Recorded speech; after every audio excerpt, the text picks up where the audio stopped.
ඔන්න ඉතින් මම උඩුපුස්සල්ලාව වැලිමඩ මාර්ගයේ එනකොට අහම්බෙන් දැකපු දර්ශනයක් තමයි මේ තියෙන්නේ. අර ඔයාලට ඈත පේනවද කඳු වැටි දෙකක් තියෙනවා.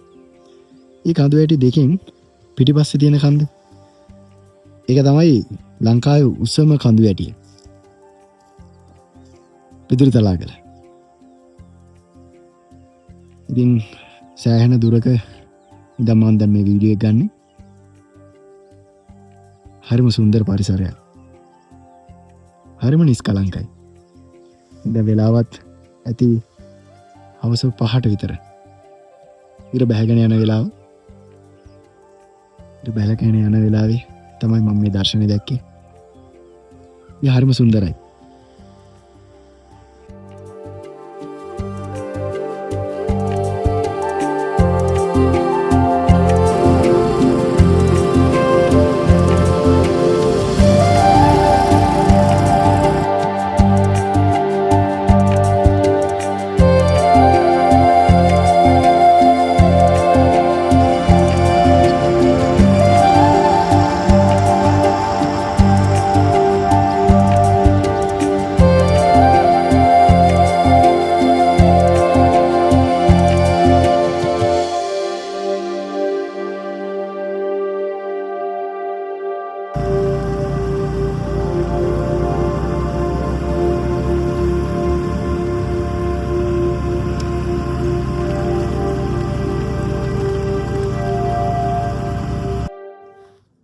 හලෝ ගයිස් කොහොමද ඉතින් ඔන්න මම අද මගේ ගමන් සගයත් එක්ක ආවා තවත් විශේෂ තැනකට.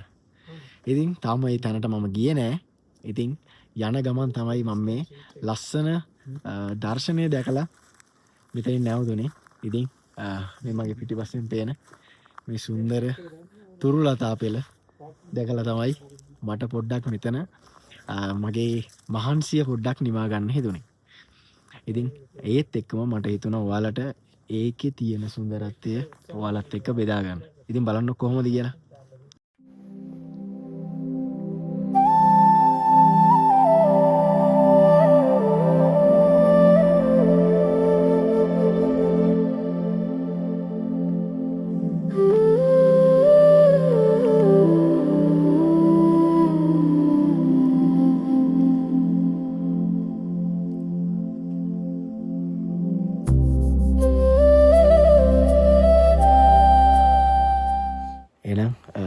වැඩි කතාවක් නැහැ.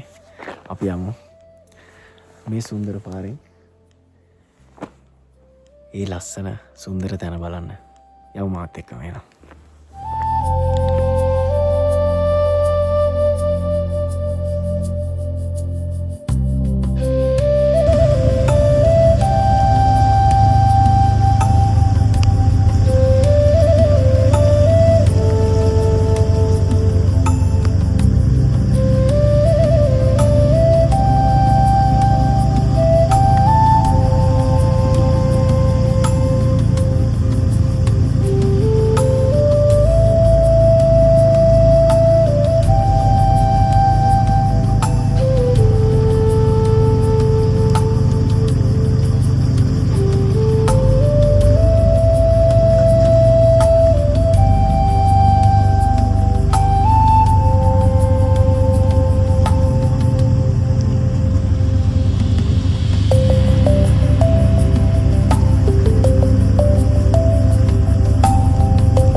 ඔන්න එහෙනම් ඔහිය කැම්බි සයිට් එකට මම ඇවිල්ලා ඉන්නේ.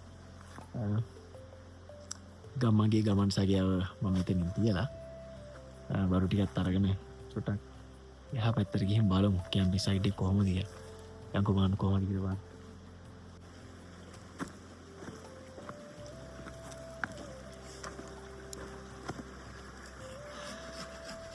මේ දින්නේ හරියට පාරාදීසයක් වගේ නේ.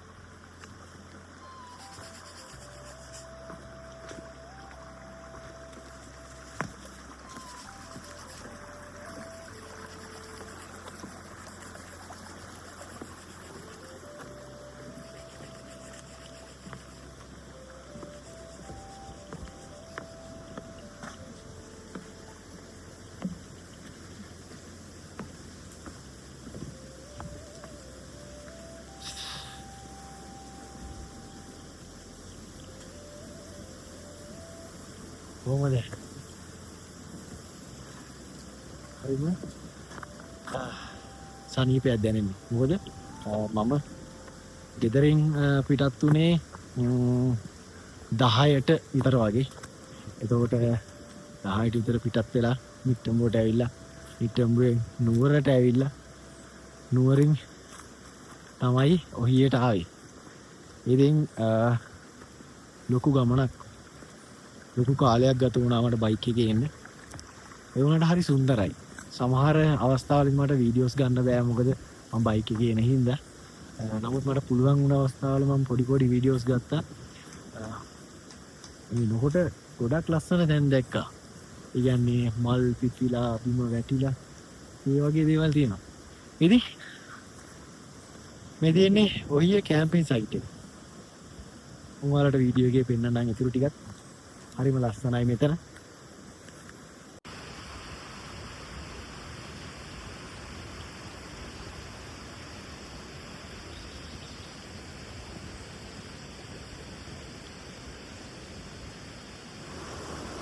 අපි යමුද මේ සුන්දර දිය ධාරාව චුට්ටක් බලන්න. හරිම සුන්දරයි. මේ වතුර ඇත්තටම ගොඩක් පිරිසිදු පාටයි.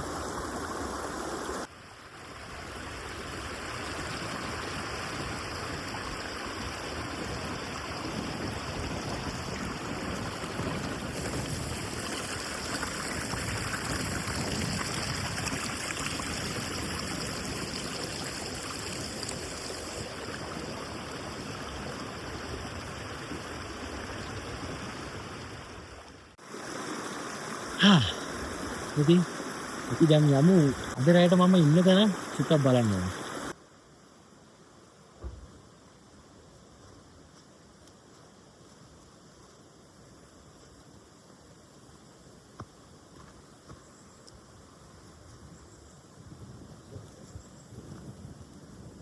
ඉතින්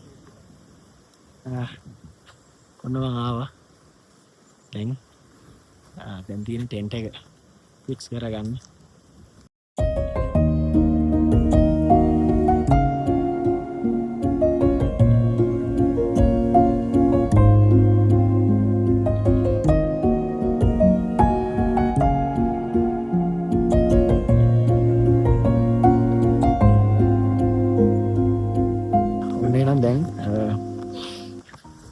ටෙන්ට් එක රෙඩි. ඊට අමතරව අද මාත් එක්කම අර එහා පැත්තේ පේන ටෙන්ට් එකේ ඉන්න අයියත් අද මේ ඔහියේ කැම්පින් සයිට් එකේ ඇවිල්ලා ඉන්නවා. ඉතින් මම ඒ අයියා හැමෝටම ඉන්ට්‍රොඩියුස් කරලා දෙන්නම්. ඉතින් මේ ඉන්නේ ඒ සහෝදරයා තමයි. ඉතින් සහෝදරයා මට ඔයාගේ නම සුභාෂ්. ඉතින් සුභාෂ් අයියයි මමයි දැන් අපි ටෙන්ට් එක රෙඩි හින්දා වතුර ගන්න ඕනේ. මම ඔයාලට ඉස්සෙල්ලා පෙන්නපු ඒ සුන්දරව ගලා හැලෙන දිය දහරාවෙන් වතුර ගේන්න තමයි දැන් යන්නේ. ඔන්න සුභාෂ් අයියා වෝටර් බෑග් එකකට වතුර පුරවන ගමන් ඉන්න. ඔන්න ඉතින් සුභාෂ් අයියා වතුර පුරවලා ඉවරයි.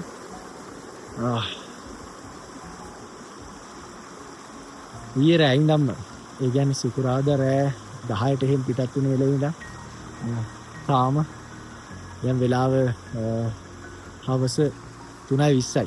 ඉතින් මේ වෙනකම්ම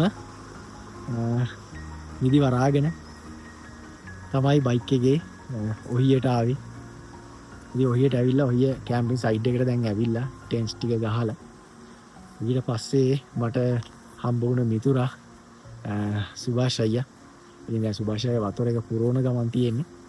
ඉතින් වතුර එක පුරවගෙන ආවට පස්සේ කැම තියෙනවා දවල්ට ඒක කනවා.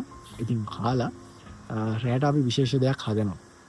එයත් එක්කම එකතු වෙලා විශේෂ දෙයක් හදන්න තමයි බලාගෙන ඉන්නේ. ඉතින් බලමු.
ඉතින් ඔන්න ඔහිය කෑම්පින් සයිට් එකේ අද සුන්දර දවසක්. මොකද ආපු වෙලේ ඉඳන් වහිනවා.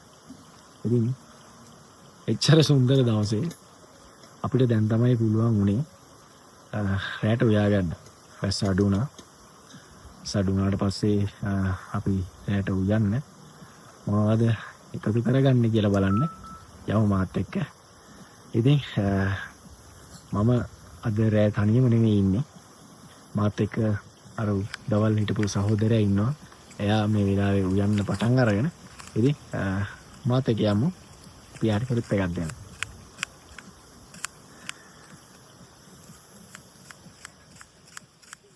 ඔන්න ඉතින් සුභාස් සහෝදරයා දැනටමත් වැඩේ පටන් අරගෙන යනවා.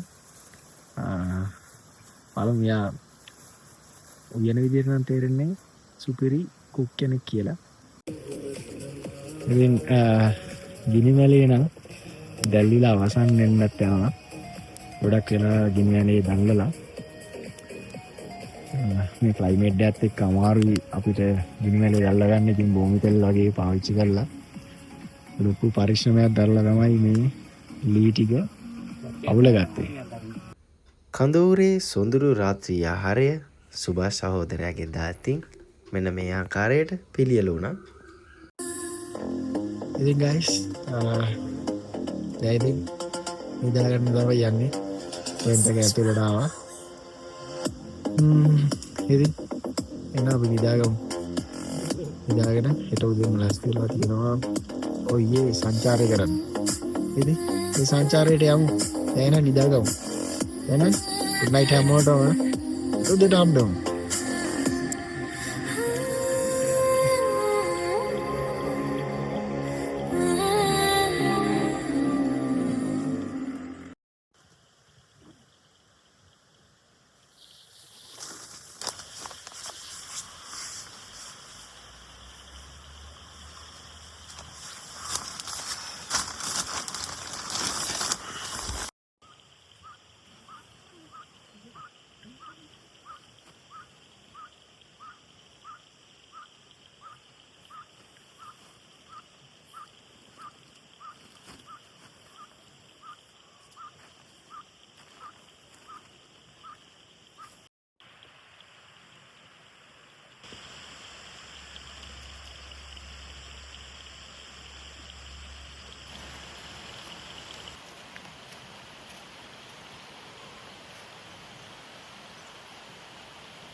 good morning. අද ඔහිය කෑම්පින් සයිට් එකේ දෙවෙනි දවසේ. ඉතින් දෙම්ම නැගිටලා ටිකක් වටපිටාව බැලුවා. හරිම ලස්සනයි. දැන් නම් ඉර පායලා තියෙන්නේ. ඉර ටිකක් වැස්සා මෙහෙට. ඉතින් වැස්සට පස්සේ මගේ ටෙන්ට් එක තෙමුණා.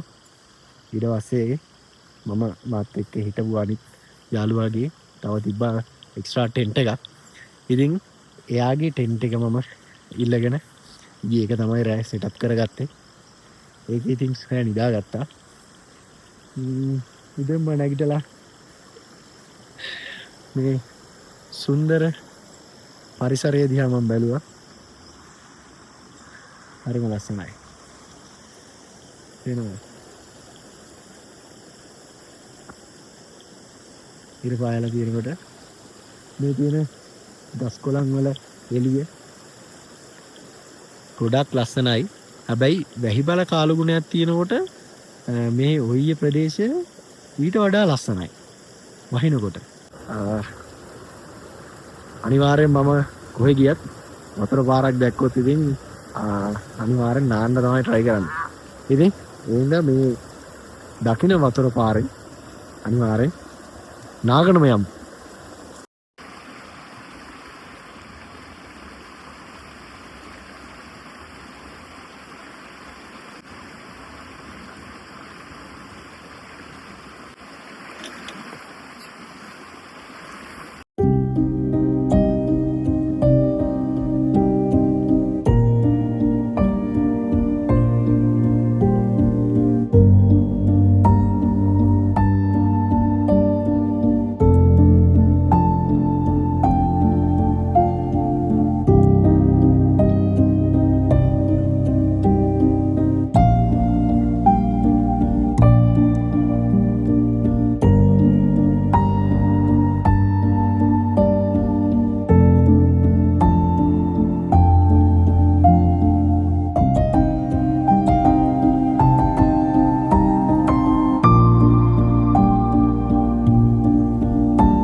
පැත්තට එනකොට මට හම්බුණා අන්තක් තියෙනවනේ යක් පරණ ගෙදරක්.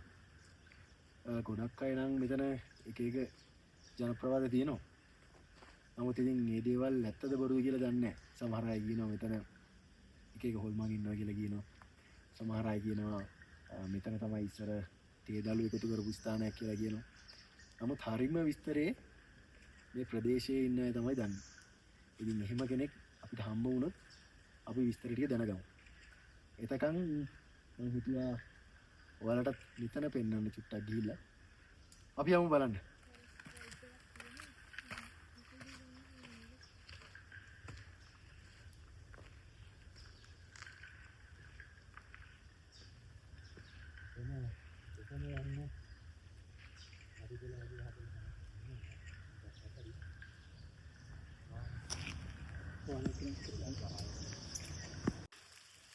මං එන්න කලින් අපේ රටේ ඉන්න තරුණයෝ කියලා කියන සමහරක් ඇවිල්ලා මෙතන එයාලගේ නම් එයාලගේ වාසකම් ඒ සේරම මෙතන ලියලා ගිහිල්ලා.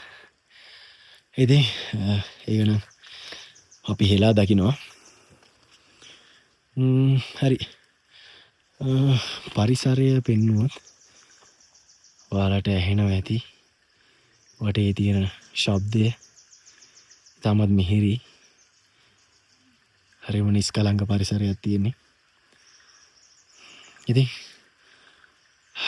අපි ගමන ඉස්සරහට යමු.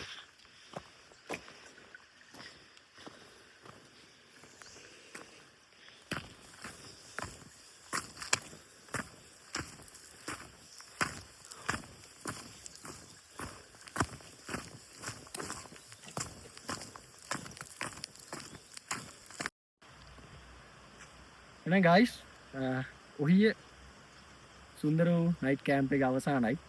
ඉතින් මම දැන් පිටත් වෙනවා. ටෙන්ට්ස් ටික අකුලා ගත්තා. වරු ටික පැක් කරගත්තා. දැන් එහෙනම් ආයෙත් ගෙදර යන්න තමයි හදන්නේ. යන්න ලෝබයි. ඒත් ඉතින් යන්න වෙනවා. එහෙනම් සියලුම දෙනාට ජයෙන් වෙන්න කියලා ප්‍රාර්ථනා කරනවා. තවත් සුන්දර වූ මේ වගේම තැනකින් හම්බ වෙනකන් හැමෝම පරිස්සමෙන් ඉන්න. හැමෝටම තෙරුවන් සරණයි.